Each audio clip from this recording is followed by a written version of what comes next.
فسقاهم ربهم شرابا طهورا।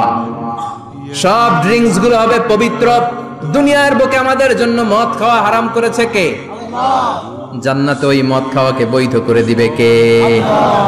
4 ধরনের শরাবের ঝর্ণা থাকবে, অঢেল ঝর্ণা, লিমিটেড নয়, আনলিমিটেড। যার যত মনে চায় শুধু খাবেন আর খাবেন। সুবহানাল্লাহ।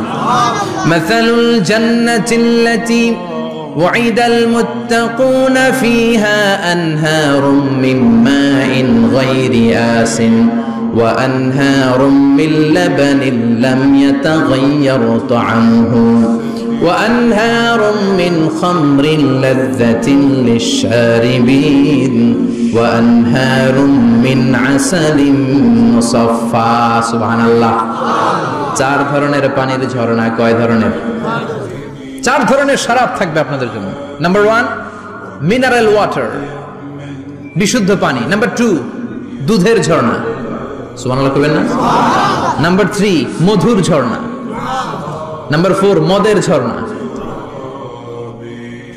ইসকানা বির রাহিকিম মাখতুম খিতামুহু মিস্ক, মিস্কের ফ্লেভার দেয়া,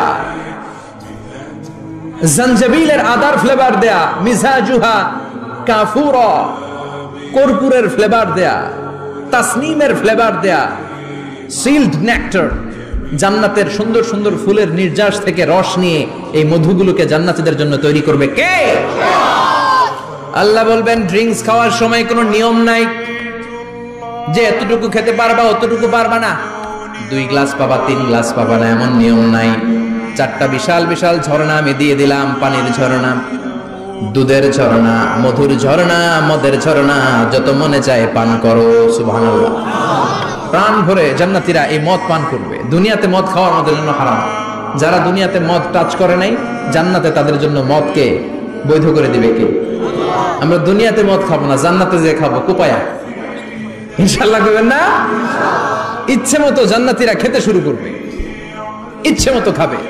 এই সবগুলো ড্রিঙ্কস এর মধ্য থেকে শারাবান তাহুরা, মদের ঝর্ণা, দুধের ঝর্ণা, পানির ঝর্ণা, মধুর ঝর্ণা, এই সবগুলো ঝর্ণার থেকে আরো চমৎকার একটা সুস্বাদু ড্রিঙ্কস এর ব্যবস্থা আল্লাহ করে দিয়েছেন। সেটার নাম হচ্ছে আল কাউসার।